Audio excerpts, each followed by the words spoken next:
Welcome back to One Winning Pod, where the Ravens came off a bye, felt like a long time without football, and started off their new season, as they keep calling it, 1-0. Always the goal, 1-0 against the hapless New York Giants, a game where expectations were almost impossible to be met. The Ravens figured out a way to meet most of them, I would say. I left the game content. I left the game feeling a little bit better about the team because they didn't, stink it up against a good opponent. They had the one mishap with the fumble early in the game, and then after that, it was touchdown, touchdown, touchdown, touchdown, touchdown. And they barely let up any points on defense. There's one thing I could quibble about, and that's about it. So I feel like it's a good day to have very few quibbles and just enjoy a win against a professional football outfit. Well, let's also talk about the most important thing that we talked about going into this week. No injuries at Metlife. I know. Less up. Most important thing, aside from the win, obviously, because good golly, if the Ravens, this game was over after the first play. Justice Hill took that kickoff, ran it back to the Giants 40, and then Lamar was just like, nah, man, this is too easy. Like, we got to put at least a bit of a challenge here. So, coughed up the football and,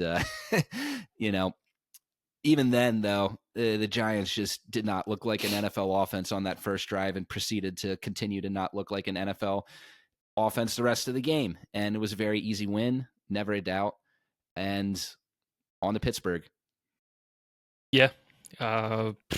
Sheesh, man. Like, it's exactly what we wanted. Yeah. We talked about it earlier. Like, we already had the stinkers against the Raiders and the Browns. This is a game we could not afford to lose. It was definitely a game they could have won. They should have won, and they did. So, yeah, it just feels good to get it out there. And I think we should probably go to the offense first. I think the biggest thing for me, like you said, Alec, like 5 touchdowns, super efficient. Lamar had an excellent game, and honestly, like pretty much across the board, like everybody was really contributing really well. I feel like I couldn't point to any one thing where I was like, oh yeah, that needs improvement, which is always great. I want to see better run blocking. That's all. That's my only quibble on the offense. That's right. I got one on each side. And it's like, can we see a little bit bigger holes, please? I think right. I don't know what it is. Like, part of me thinks that they're maybe just stacking the box. Like, they know that that's the way they don't want to lose. They're like, Lamar pass on us, and if Lamar's going to throw more touchdowns than incompletions, I think that's a combination I'll take in a complete game every single time. Sounds like a good game, So, their whole secondary was beat up. I guess maybe they thought that was the only way they had a chance in a way. I don't know, but I think that's the only thing. I want to see a little bit more of that run game, man. Because we lost so much money thinking about that. Chris, that's what we need to talk about going in. Chris, the prophet here, comes in at like $12.59 with a parlay that was extremely profitable. I didn't get to cash out beforehand. I was kind of bummed. What did you end up getting for like you had the 2 legs, right? Because you would have cashed out before the spread hit, right? Well, I think they implied that the spread was going to hit, so I 4x'd instead of 20x'd. So, man, disappointed. Yeah, well, day, but I mean, Henry was not going to get there. No, he didn't even get another snap. So I was very happy to get what I got. Which is why the books stay in business. Because that was what we thought was the free square, right? It was just like, man, FanDuel had that 200+ alt line that I took, which was not a good bet. But yeah, it is a little interesting, and I do have a small note in here in the notes because it really has been a bit since we've seen the Derrick Henry that we saw, the first half of the season. He had that stretch there, weeks 2 to 7, where he was just running over everyone, at least 84 yards in each of those games. And he's only eclipsed that mark twice, since the game against Tampa Bay.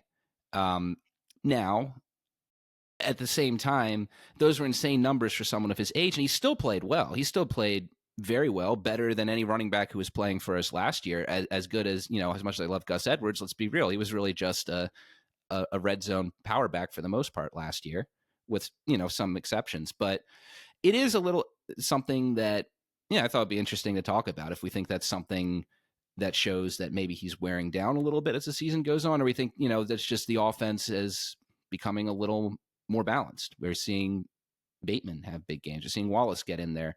Is that just what it is? Just a shift in offensive identity? Yeah, I mean, the offense doesn't need to have Henry put up 150, 200 yards a game to be successful. I mean, this is a great example, right? 5 passing touchdowns. Like, there's just, it's not what's needed every week. So, to save Henry a little bit for the games that matter and, later in the season, like, I have absolutely no issue with it. I do feel like the Giants, the defensive line pretty well. Like you guys are saying, I think the holes were hard to come by.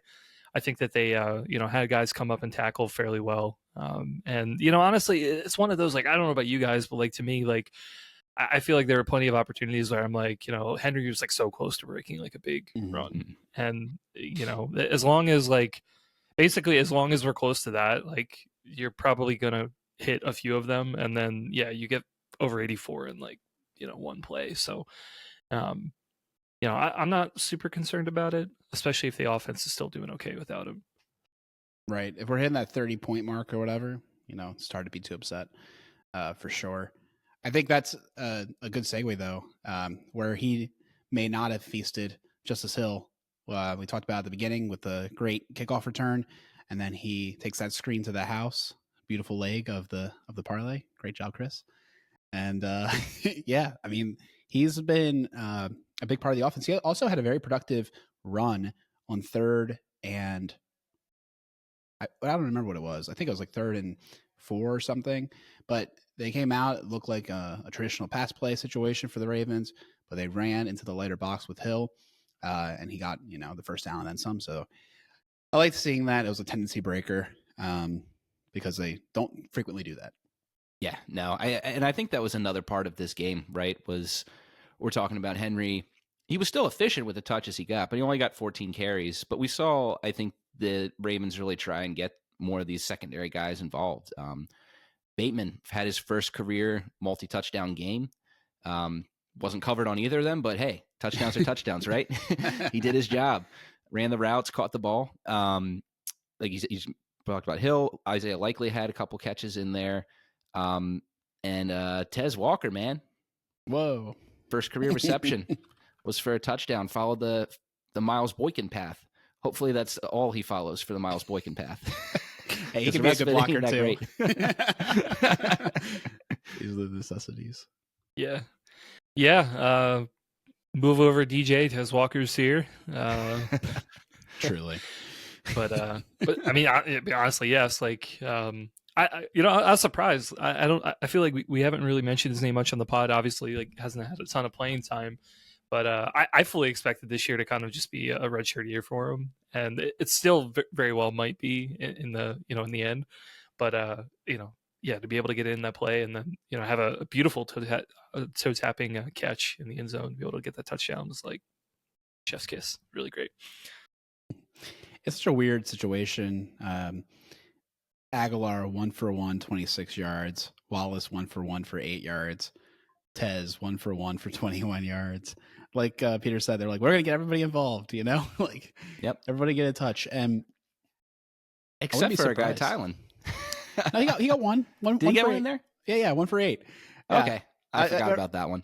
Yeah, I remember when he was on that sideline, his favorite sideline, and he almost started scampering up it, but got his shoelaces snagged. But yeah, I think it was a good game. Like, we saw the first Rasheen Ali carry since the preseason. Saw 8 of them, 8 full carries. Obviously, it was all garbage time, but yeah, it was just a nice little showcase of all the back of the roster talent. Was 11 minutes in to the 4th, we pulled the starters. So yeah, definitely. That's the kind of game I like to see at Metlife, particularly. It's like, okay, get the starters out by 45 minutes in. That sounds good. Yeah, and I mean, before we finish talking about the offense, we also have to congratulate Mark Andrews. Now holds the Baltimore Ravens franchise record for most touchdowns as a Raven, outside of a quarterback, obviously. But yeah, I mean, just great to see him continue to be a part of this offense. Everyone's talked about it a lot. Slow start to the year, but maybe he's not getting the volume that he used to, but when he's called upon, man, he's making some big catches this year and has been a huge red zone threat for some time now this year. It just seems absolutely wild. Like, I know he's been here for as long as Lamar has, obviously, but we've got so many guys. Like, I mean, just like over Heap, for example. Like, while it's been like a long time since Heap's played, like I just always feel like he's, Mark hasn't played as long as Heap has. But yeah, but you're right. The last couple of years, I think he's really been a red zone target. Even as a rookie, like he got involved. I think he had like 3 or 4 touchdowns maybe that year. And yeah, it's awesome. I'm really happy for him. It's it's pretty cool. I think it's appropriate to bring up, we will allude to it, but another just historic Lamar Jackson game. Had one of those games where they, have those tweets of like, there's only been one quarterback in NFL history to do like these things, and it was like 50 yards of rushing, 250 yards passing, and 5 touchdowns or whatever it was, and like, less than 5 incompletions, just, right into a perfect corner, 8, what is it, shrimp Alfredo before the game. Truly make it a 1-on-1 stat, but it's special. It really is. And I think it goes to your point, Chris, like Mark Andrews really hasn't been around that long. It's sort of pathetic from a Ravens perspective. Like that's it. That's all it took to get the lead of receiving touchdowns. But at the same time, just the impressive nature and the sheer volume and efficiency that the Lamar Jackson offenses have had in this tenure. He's getting touchdowns. He's getting touches. It was 2 years ago they had 13 touchdowns or something ridiculous. So yeah, he's been a big, earner in this flourishing offense. It is interesting though. I do agree with what y'all are saying, but it's so interesting how tenures on teams feel longer than they actually are. So, I mean, he passed Jamal Lewis on the list. He did it. I mean, Jamal Lewis did it in less seasons. Jamal Lewis, not including 2001, only played 6 seasons for the Ravens. Mark Andrews in his 7th with the team. That's fair. I forgot that. His running backs careers, man, they're just a little flashes short. In the pan. It's a shame. How about we talk about special teams before the defense? Ooh, 2 interesting notes for special teams. Turns out Desmond King was our punt returner, and Harbs confirmed today at the press conference that that's the plan going forward. I thought that was kind of interesting because it was a weird change, and I was partially thinking beforehand, maybe they expect, Tylan Wallace to be a bigger part of the offense. Let's not have him be a part of this unit, but it doesn't seem to be the rationale. I guess they just like what King offers, so watch this space. And then also another substitution, kickoff duty to Stout. That was kind of interesting near the end there. Curious to see if that goes forward. And might just been extra points, but Tucker, 5 for 5. And more importantly, they looked normal. Like I looked at them and they looked like vintage Tucker. And I was like, okay. They were straight. They went, some of them even had a little bit of a fade, and I was like, okay, all right, keep it going, so hopefully Tucker was able to figure something out over the bye week and will be his MVP best of all time self in the future. We can only hope. Look, man, we talked about it before. He's still hitting everything under 40, over 40. It's a little dicey these days, but if you're not going to believe in Tucker, man, who are you going to believe in as a field goal kicker, right? I don't care if the man misses, has missed 20 field goals this year. In the playoffs, man, with the game on the line, I think we saw he can still do it with that kick against Cincinnati, man. I think when it's a kick that really matters, he just enters into this different zone, and I still see that. That'd be good. Nothing would make me happier to get another fisheye lens photograph of Tucker being lifted by his team for a game-winning field goal. Love those pictures. They're the best. It would be pretty good. Probably a good opportunity for one next week, too.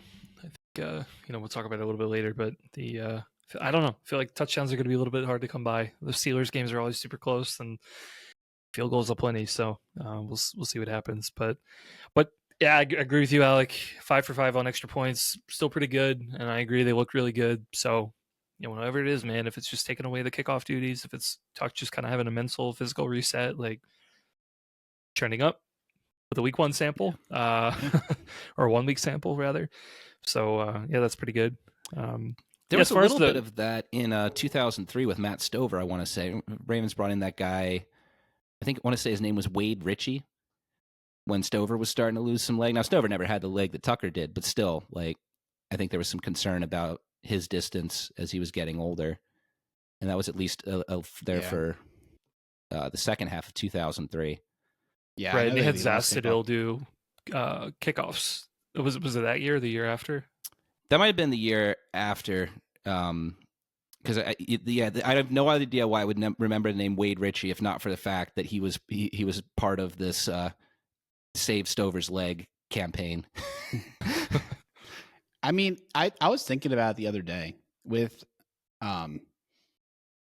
punting, not something we're trying to do as an offense anymore. Maybe, Stout should just do kickoffs. He needs to earn his keep. Yep. Can't just be a holder.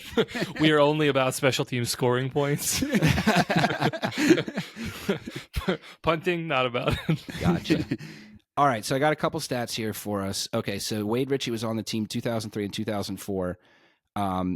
They did, for a little bit, try him out as okay, let's bring him on as a 50 yards kick specialist. Went 1 for 2. So I guess not enough to show that he was any better than Stover, because those were the only ones. 11 kickoffs in 2003, 53 in 2004. Yeah, I guess we'll see going forward if that's the plan. Harbaugh kept it ambiguous, but with the dynamic kickoff being what it is, I don't think we need a mastermind kicker taking swings there. I think just get in the end zone, let him kneel it, and pretty decent. So on to the defense, eh? Let's go. So the defense did some good things. They only let up 14 points. One of them was a garbage time. The other one felt like a gift from the ref gods. But that is probably the biggest conversation point if we talk about the defense. 8 first downs given up by penalties for the Giants. I don't know if they had some money on the minus 16.5, trying to keep it a little close, but they failed. And a lot of interesting personnel choices as well in this game. Simpson seemed to have lost his job to Chris Board. And then Wiggins with a nice uptick in snaps. Yeah, it was interesting. But I think at the same time, like we've been talking about, this team's in a position where they had to find some answers. And really, I mean, the past few weeks, this defense has been a completely different story than the beginning of the year. They've been tougher to pass against for opposing offenses. We've still seen, there's holes there. If a team wants to run a slant route in between that zone, A.J. Brown can be the first to tell you that that's open. But, doing a great job defending the run still, but I think a little tighter than earlier in the year. Points are down. Look, it's what we've been looking for this whole year.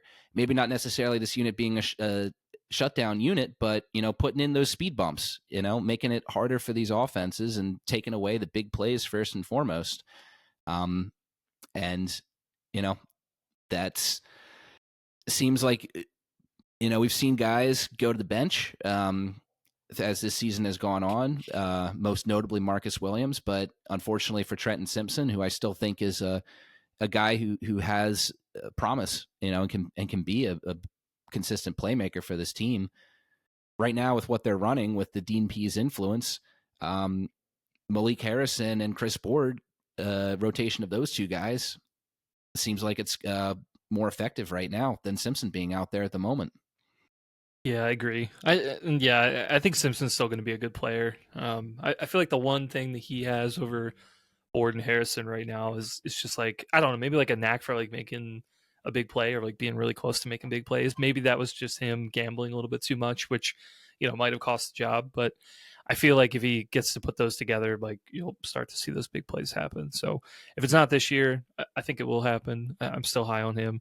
But, like you said, Peter, I think the results speak for themselves over the last couple of weeks. Defense is just playing a whole lot better. So they figured out the guys in the back end. They're rotating the guys in they need. Alec, great point about Wiggins. He just continues to play really, really well. Those couple snaps against Neighbors near the end, just awesome. So, and we saw, we talked about it before the game too, that like, you got to keep two guys on Neighbors because he is a really talented dude. Fortunately we kind of controlled him. It wasn't as bad when we played like Odell Beckham back when he was a rookie, but it was pretty close. Like, man, that guy got so many catches. Wiggins, I think, held up his own. Well, there was a good bit of the IG live on the bus where they said, can't nobody cover and put two on them. So they were giving Wiggins lots of love for his ability to shut him down. And hey, that kind of lines up what we were saying, go let him be with their best wide receiver, give Stevens some help over top, have Marlon in the slot, and that ain't too shabby. It's a good combination. And I'm really happy that they found a personnel grouping that is no longer just gifting with a bow yardage. You have to earn it. You're going to have to be efficient for multiple plays on a drive. And that's a big reminder of the defenses from 23 and 22 that we adored. I think it's kind of lost on us. There's a little bit of scar tissue from earlier in the year of all these, defensive gaffes. But if you think about the defense of the last couple of years, their biggest thing was you needed to put together 11 plays or something, to go score. It wasn't really these big chunks. And that's what really was killing us, these explosives. And now that the explosives are being limited, that's a game plan that plays right into the Ravens' offensive favor. With our efficiency and our ability to score, you don't get too many chances to have these long, drawn-out situations, So this is complimentary football. It's really good to see. And this is the level the defense needed to get to for us to say, okay, like that's enough defense to feel confident in the playoffs. Obviously it's against, this bargain basement team, but I have a hunch that it's going to continue for the rest of the year. I think they really have figured something out. There's a trust factor. I think that's a big reason Board's in there right now. I think they just trust him to do his job and be in the right place. That's really all they want. And like Garnett mentioned in our chat, that there's a lot of thinking going on in this more Pease esque defense. Like there's just a bigger expectation, I guess, to be cerebral. He explained it better than I can, but and like maybe you need a more veteran player to do that. Yeah, whatever the answer is, it's great to see the coaching staff figure it out, right? And I don't know if I still feel confident that this defense performance we saw against the Eagles and against the Giants and against the Steelers is going to come up in a hypothetical rematch with Buffalo or against Detroit. I mean, with all due respect to Philadelphia, who I think their passing attack, while it did really well against the Steelers, and we'll talk about, still isn't quite this year on that level of the truly elites in this in this league this year. And that's going to be the true test, right? To go up against a Cincinnati-esque level passing attack. We won't be seeing them again. They're eliminated, but, and then see, okay, they are able to stop that. Now we can feel confident that these guys can really, any matchup we're in, the defense can hold the opposing offense enough for the Ravens offense to, to do their thing. So it'll be interesting because I don't think we're going to get that true test before the end of the regular season. Houston might be the closest, but I don't know. They haven't quite been exactly haven't quite taken the step that a lot of us were expecting this year. Yeah, I think in a lot of ways they've stepped back a little bit. I mean, obviously the record isn't as good as they were last year, but yeah, even Stroud I think has had some second year player, once, I think. But no, I mean, you're right, man. Like, well, I think, yeah, this is going to be something where the team's going to just have to stack wins, stack confidence, and then come out in the playoffs and just, rise to the occasion, right? I agree. I think, a rematch against the Bills, this defense right now, I don't think it'll be as bad as the Lions. I think the Lions were pretty beat up and came out of the game like way more beat up on the defensive side. But, I still think like they're probably not going to do as well as they did in like week 3. So, that they're definitely going to have to figure out what to do. But on the other hand too, like, honestly, like it feels like this league right now, like a lot of the really great teams, they're leaning a lot harder on like the defense, right? Like you said, the Eagles, like they have a high powered offense, but this year it's like a lot of Saquon, but their defense is just awesome. Like we've seen it. Steelers, really great defense. Lions, really great defense until, again, all their injuries. Chiefs, really good defense. So it'll be interesting just seeing what teams, end up making it there, and then, what kind of games are going to see in the playoffs. Like, is it going to be the high scoring offensive games, or are these going to be like defensive slugfest? Like, I really don't know. I think it's going to be interesting. But, at the end of the day, like, I think all at least I want to see is I just want to be able to have confidence on, hey, any given Sunday, like I think that we can match up well. I don't think that we're gonna have to blow out teams in the playoffs. Like that's not gonna happen. But are we gonna match up well and not get embarrassed? Like as long as we can do that, I think I'll be okay. Shout out to our Darius Washington, sorry, for getting the interception. There was like lots of flirting with intercepting the ball in this game, and he was the one guy to actually come up with it. I thought that was a nice way to kind of close out the game too. It was the final nail in the coffin, so to speak, for their chances to come back, and that's something we wanted to see. I don't really care who it's against. That's like one of the reasons I think I left this game feeling happy. I like the demeanor of the team. I like the poise and the locked in nature, for lack of better words, and also just putting a freaking nail in the coffin. That's what Hamilton couldn't do. Not trying to disgrace Hamilton. Obviously he's been an incredible player for us. But that Cleveland game's over if he gets the pick. Different circumstance. They have a lot more life in them than this Giants team, but just put the dog down. Don't have any more misery. I like to see those kind of plays, and that was reassuring. Man, could you have picked a different analogy? That's just sad. I'm sorry. I heard someone's dog die the other day, or earlier today, and it was on the top of mine. So got it. So you decided to rub it in for them. I thought he said it because of the Browns. I just thought it was an analogy for the Browns. Like that would have made sense. I've been a lot more clever. I don't have that kind of cerebral ability. Clearly not. Anyways. Wow. Next week we're going to make a donation to a dog shelter with this analogy here. Yeah, Barks is going to be sending me a collection letter. We've even got our own phrase too, Jerry Sandusky. Hayes in the barn. That's We've been through this before, which we won't bring up further for reasons. But Alec is a pro at seeing the well-used phrase right in front of him and deciding he needs to put his own spin on it and try too hard, often to his detriment, to come up with an alternative one.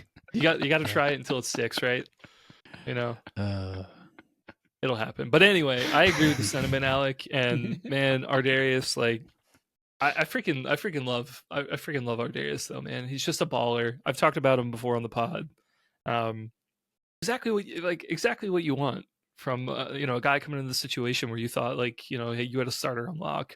Turns out that's not the case. And he just comes in and just continues to get better and better and better and better. Just I love it. Great play for him. I think he just continues to play really well. I mean, and just another example, the Ravens have, it's incredible how many late round and undrafted safeties these guys have been able, this franchise has been able to get a lot of value out of. I mean, there's so many names we could list, whether it be Dwan Landry or, Will Demps or Chuck Clark. I mean, Geno Stone. they just seem to be able to really find these guys. And Ardarius is the next one. And yeah, all season he's just been grinding and just great. We've seen this guy flash in the preseason in years past, and now he's finally getting his shot. And yeah, he's all year with a struggling defense. He's been one of the consistent bright spots. It's been great to see. Want to talk about MVPs? I think we can. We can go right there. This is a tough one. Because this is a win where everyone chipped in a little bit, right? Truly. I mean, I'll start off. I feel like I'm obligated to. It was a bait game like we never seen before. 2 touchdowns. He's one of the top yards per target guys in the whole league. It's a beautiful thing. It's completely. I mean, it's not going to probably happen unless he has like 3 more blockbuster games. But there's like a chance of him having more yards. He already has more touchdowns, but more yards than he had all of his career before. Just exactly what we wanted to see out of him. His confidence is sky high. Loved his interview where he said, "I am who I said I am." And and then someone asked him like how he was able to do what he did. He's like, "I feel like I'm just good at football. Like I'm not trying to be cocky. It's just like that's what I'm here to do." And I was like, "All right, like I like it." He's feeling himself, so that's good. I think he's been so clutch too. I feel like he's been a clutch guy this year, and just makes me so happy to see that he's finally having the year that we all expected it from him. Yeah, he's a great choice. Yeah, except for the Browns game, he's been clutch. That was a little sad. No one was clutch in the Browns game. I know. I was gonna say a lot of players were not clutch in the Browns game, but that's okay, Bate. That's all right. I'll go ahead and give my MVP. I'll give it to Wiggins. I thought, we talked about it a little bit. I think he had a great game. He did have a one, PI call. I think it was against Robinson or something like that in there. But other than that, I think he continues just to play really well. Honestly, I wish we had him on Neighbors like the whole game, but that's okay. I think he's going to continue to get better. Yeah, that's another good one. Man, there's so many guys we could pick, which is why I think I am actually going to go Lamar for this one.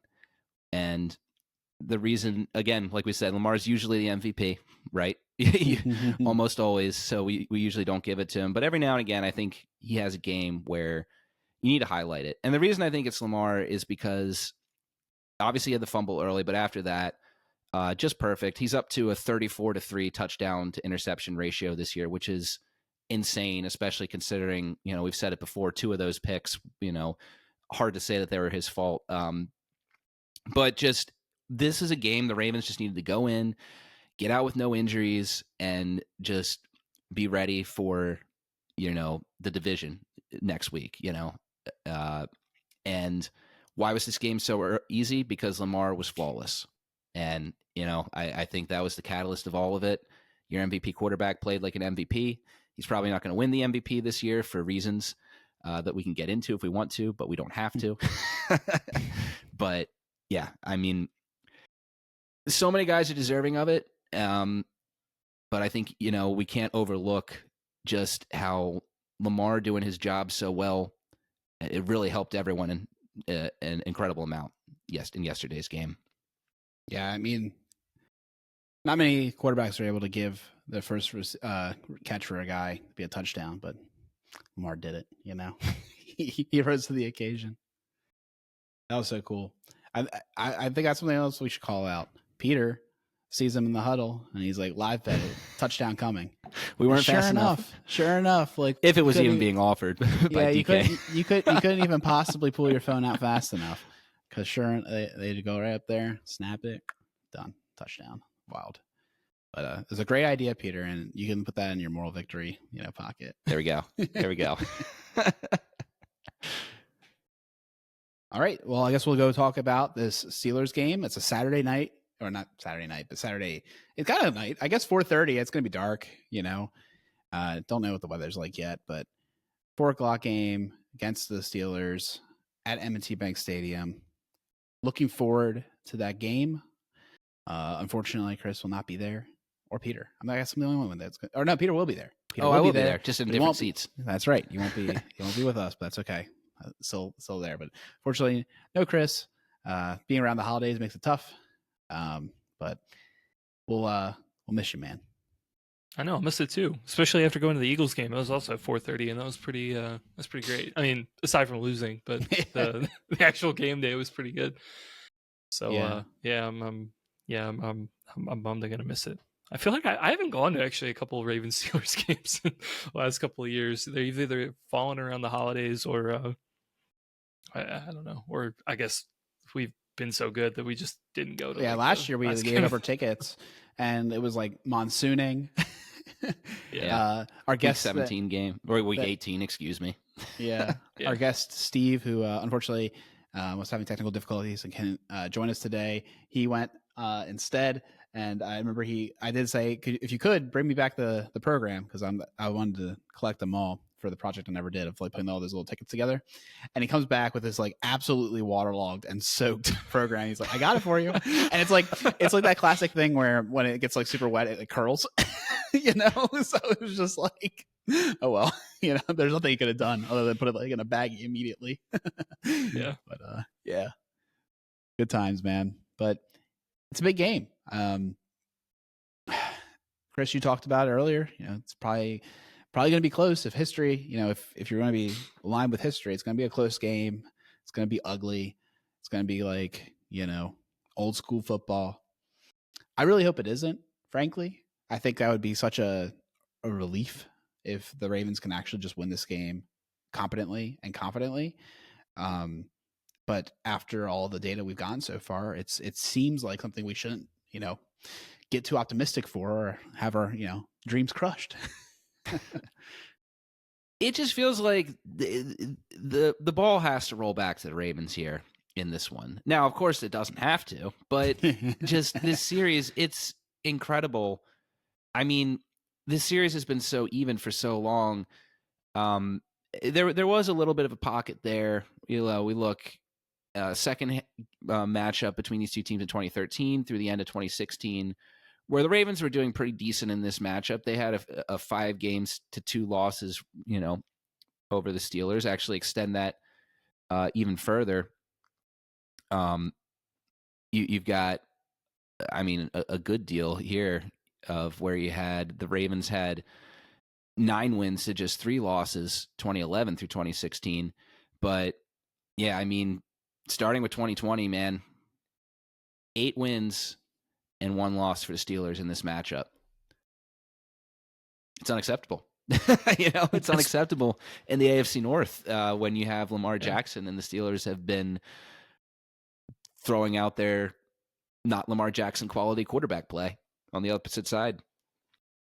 Yeah, it's brutal because I mean, yeah, prior to 2011, right? I mean, 2008 to 2010, like the Steelers were the gold standard that the Ravens were like trying to copy them in terms of roster construction and just like postseason success, right? They kicked them out in 2008 in the AFC Championship game, and that divisional game in 2010, I went to that one. Like that sucked. Both losses to the Steelers. So yeah, in this era, like Steelers really haven't been better. Like clearly they've been better than us on game day. But in terms of win-loss record and everything, like they've been a middling team. They've had rosters where you're not sure what their strengths are. Their offense has been kind of a little all over the place. Their defense has always continued to be good, but other than that, on the offensive side of the ball, it's just been very haphazard. Except for the games they play the Ravens and somehow make things fit together and just do just enough to win. So yeah, I don't really know what to expect for this game. Like obviously, I like that it's at home, but man, like. Talked about it a couple of weeks ago, just like something with Tomlin, something with this team that they just know how to play us really well. They're able to just knock us off our mojo and just not really play the type of game that we want to play. The Ravens need a complete game. That's number 1. Number 2, no injuries. That's another big one. And number 3, no turnovers. I think if you do those 3 things, feels like a big win at the bank. Don't want to have to do any like sacrifices to get this win. Just let's get a clean win against this team. Vegas sees it that way, by the way. 6-point favorite which is higher than I would expect with the 45-point over-under. So keep that in your noggin for your score and bold predictions. But that's crazy to me. Like, they're like, the Ravens are the better team, you know? I agree. I'm tired of this losing, you know, and not being able to finish against the Steelers. It's unacceptable. It's not Ravens football. So many of these players on the Ravens are not real Ravens because they haven't beat the Steelers yet. And it's time to turn that around. Except for Deontay Johnson. He doesn't get to do that. Oh man, I'm thinking back to our episode, man, when we did the emergency pod for that trade.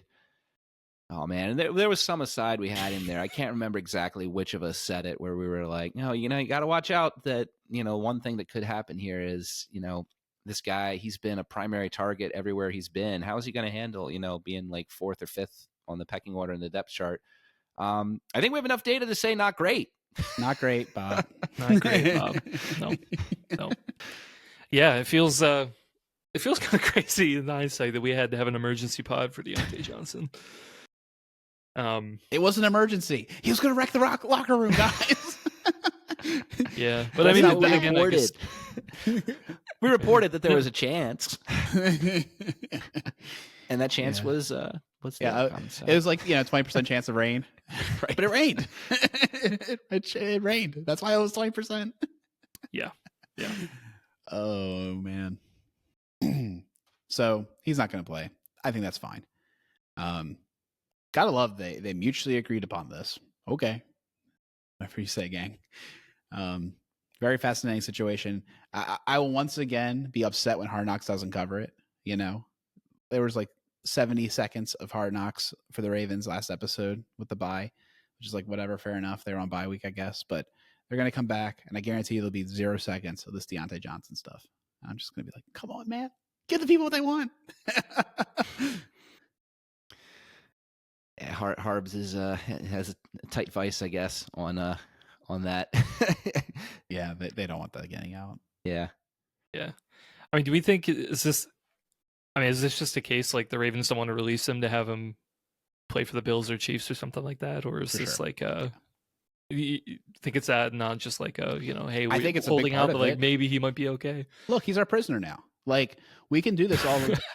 We'll elevate Tuz Walker. Bad analogies again, man. This whole episode. He has it coming. You know, you don't want to play. He has it coming. Oh boy. He didn't want to play. You know, Hart is clearly upset. But you know, we are on the fast track to getting canceled tonight, ladies and gentlemen. Oh man, look, I'm just like, it's such a frustrating situation. But nevertheless, like, I think we have no, you know, just like Marcus Williams. Marcus Williams also a prisoner, right? He can't even get elevated. So it's like, we'll just keep him around, you know? I think that's what's going to happen. And for, you know, comp pick cancellation purposes, you know, that's the plan. But I'm also starting to wonder if he's even going to get signed anywhere. Like, I mean, this is pretty bad. I mean, it looks like his career's over. I mean, when he got banished to the rebuilding of all rebuilding teams, Carolina Panthers, and then gets traded to a Super Bowl contender and doesn't want to play. None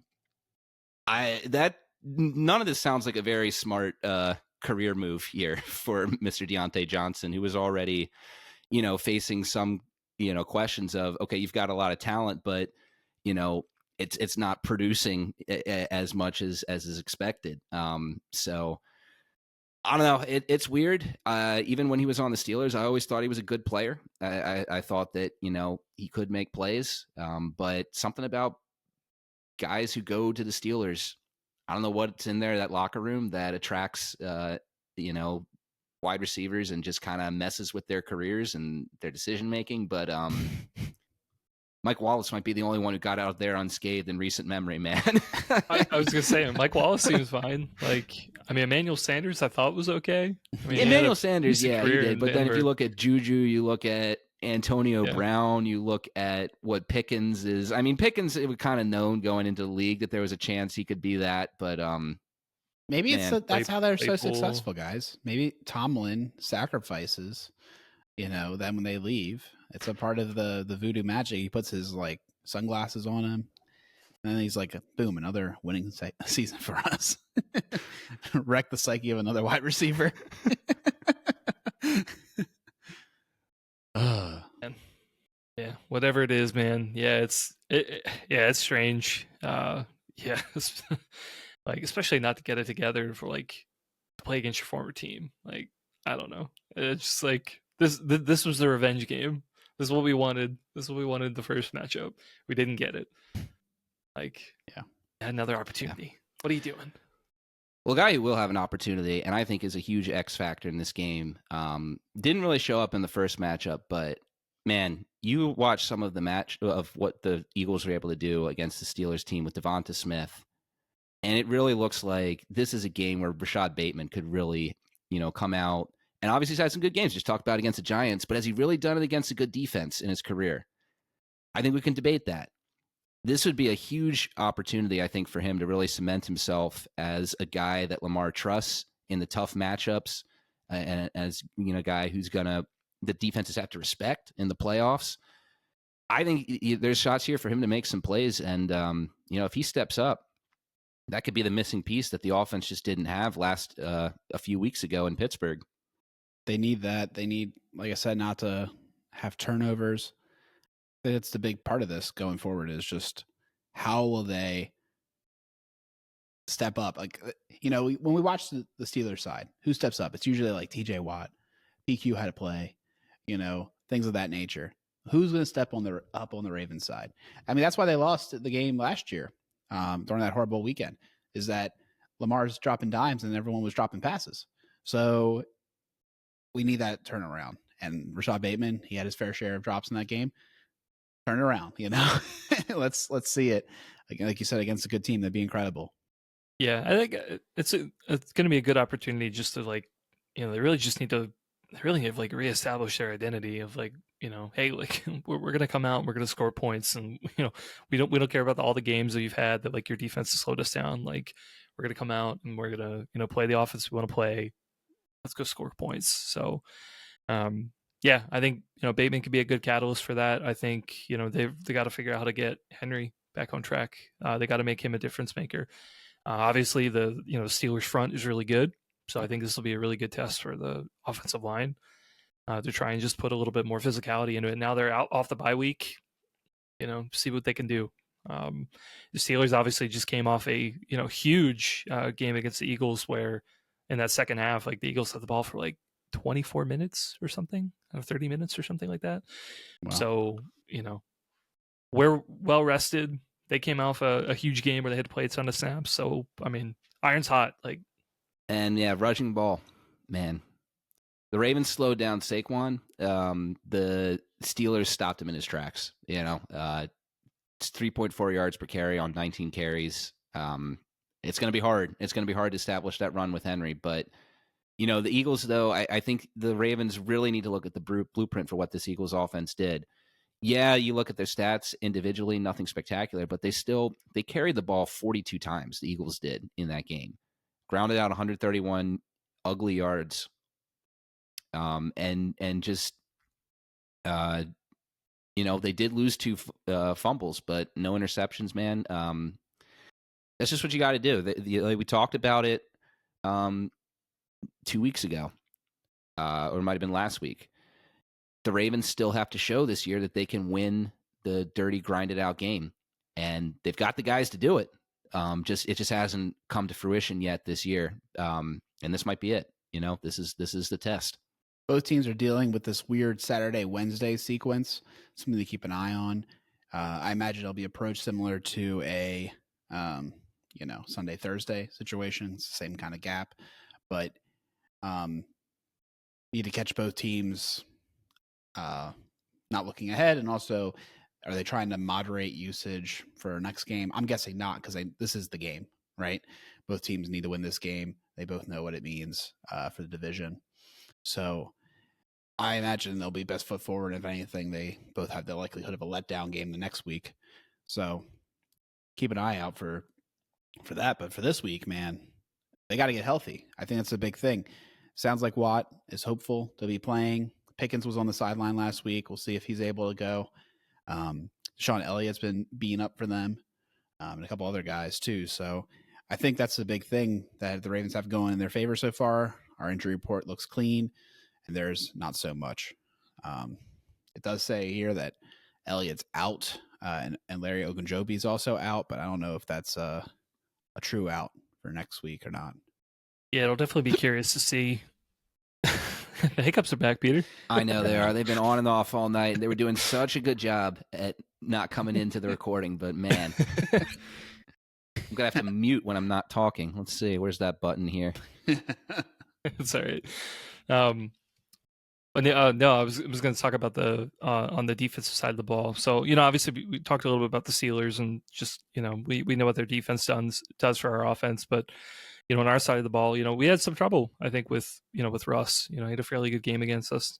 And Najee, I think, is also as well had a fairly decent game against us as well. So, honestly, I think they did, we talked about it. They did okay with the Giants, but obviously those Giants offense, and they were on to Tim Boyle in the second half. So their fourth quarterback or something this year.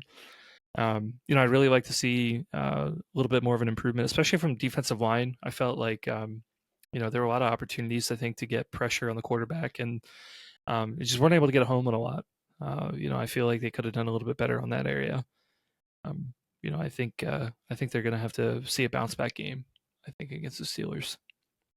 I'm curious to see if they deploy Fields at all in this game, like they had a little bit in the game that we played last. I don't know if Fields has been a big part of their packages as of late. I'm trying to see his stats now, but he had a couple snaps against the Browns in that snow game, as well as against the Eagles. I think we're going to see him. I think they're going to need to have a plan for that, because why wouldn't they, right? If the Steelers win this game, they've practically wrapped up the division. If they lose it, then we actually have a shot. So I think they're going to see them throw everything out they have, and all for what, by the way? All for what, by the way, right? Like, winning the division is going to be interesting. I guess it gets you a home game, obviously, but it might not get you the team you want to play, though. I don't know how that's going to play out. Yeah, you know how I feel about that, though, man. Everyone says that if you want to win the Super Bowl, you got to beat everyone, man. Got to beat everybody. I know. I'm just saying. Yeah. I want the home game, though. I'm being selfish about it. Bring the AFC to Baltimore. Yeah. I hope the PQ's quieter in this game. Man, hate seeing him have success against us last time. That was a pain in the butt. And then keep an eye out. Joey Porter Jr., that was one of the highlights of Hard Knocks, is that, he was getting all those flags thrown on him. They showed him getting, one-on-one coaching, try to get the grabbiness out of his game. So watch the space. Maybe he'll be scared of Bateman after that 2-touchdown game, holding him. Maybe be scared of Zay because he's so shifty. Maybe scared of Tez Walker coming in. Oh my God, 81. He's so good. All right, I think it's time for bold predictions now, man. We're going way off the rails here. Look, man, Beanie Bishop, remember that guy? That's another guy to watch out for. Beanie Bishop. Slot corner.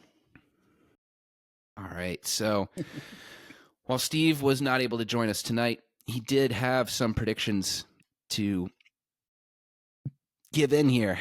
And, of course, their message to me, the man with the hiccups, so bear with me, because he has a lot of predictions for this game. First off, his score prediction, he's going us. Ravens 19, Steelers 13. Steve is nothing if not a realistic Steelers fan. Maybe a little down on the team than reality, I will say. But, yeah, he is calling the Ravens to win this one. Bold call. Oh, he is here. For Jaylen Warren, he'll be the fantasy star of the game. Over 7 receptions, over 110 total yards from scrimmage. Additional bold calls. Watt will play, but will not get a sack. Joey Porter will get an interception. I assume he means Joey Porter Jr. and not his father. But maybe he's calling for his dad to run out from the stands and just stick in front of Likely or something. I don't know. And Lamar will outrush Henry. So a lot of predictions here from Steve. and we'll see. And I'll need one of you guys to go while I recover from hiccups.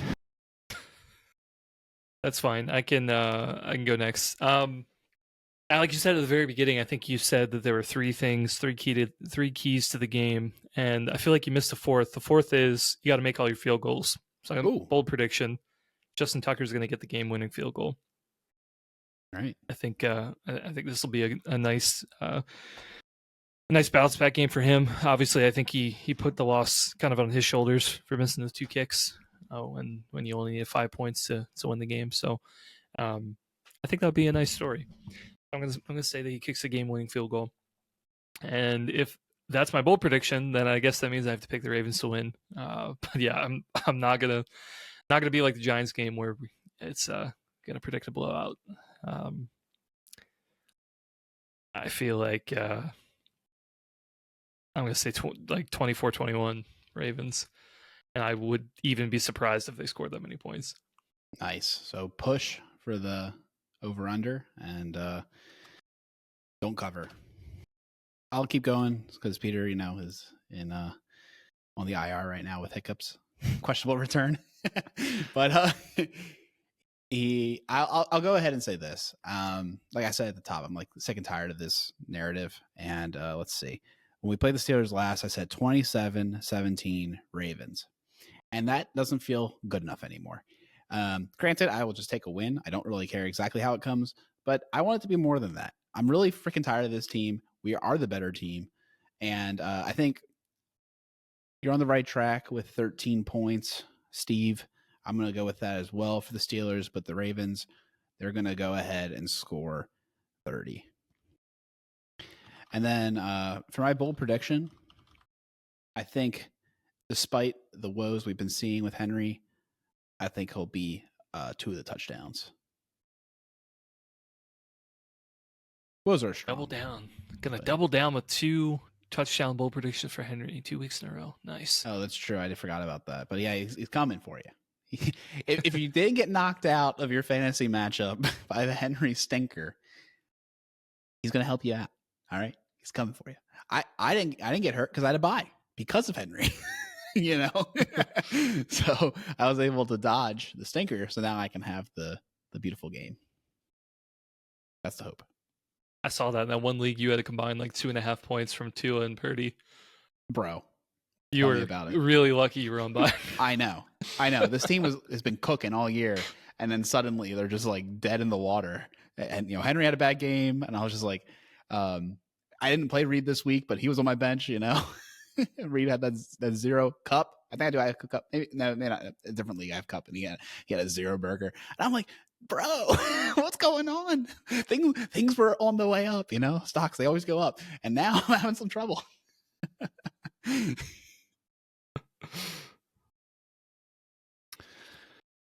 This is going to be the game. 4 total touchdowns from Lamar in this game. 31-10 Ravens. Oh, you have the same idea, huh, Peter? I think it's it. I just think it's just been too many games in a row. I think the guys are going to be locked in on that. I think they're rested. I think that's going to help. Like I said, I think the Eagles exposed weaknesses in the Steelers' defense that the coaches are going to watch film on, and and be able to exploit that stuff. And this defense is just better than it was the last time we met. And really, they've got more stuff figured out.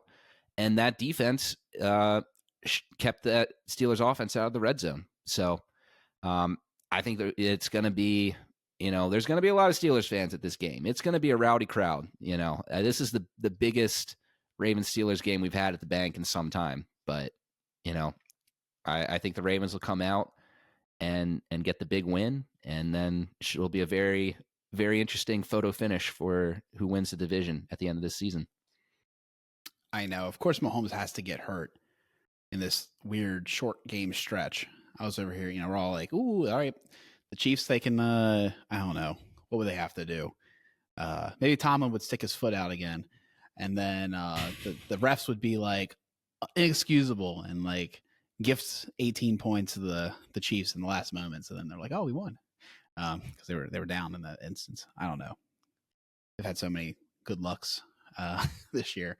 But who knows? Maybe that's what it'll be. Carson Wentz will look like Mahomes, and then we'll know the conspiracy is real. Get well soon, Mahomes? Question mark. Is that where we're at? Peter's like, no, don't get well. Stay on the Actually, I take that back. No, because we want to beat. We want to beat. Yeah. We don't want everyone to say like, well, Mahomes was hurt. Of course, that's why the Ravens won. Josh Allen, they didn't play Josh Allen. Nah, we want to go through just like when the Ravens won with Flacco.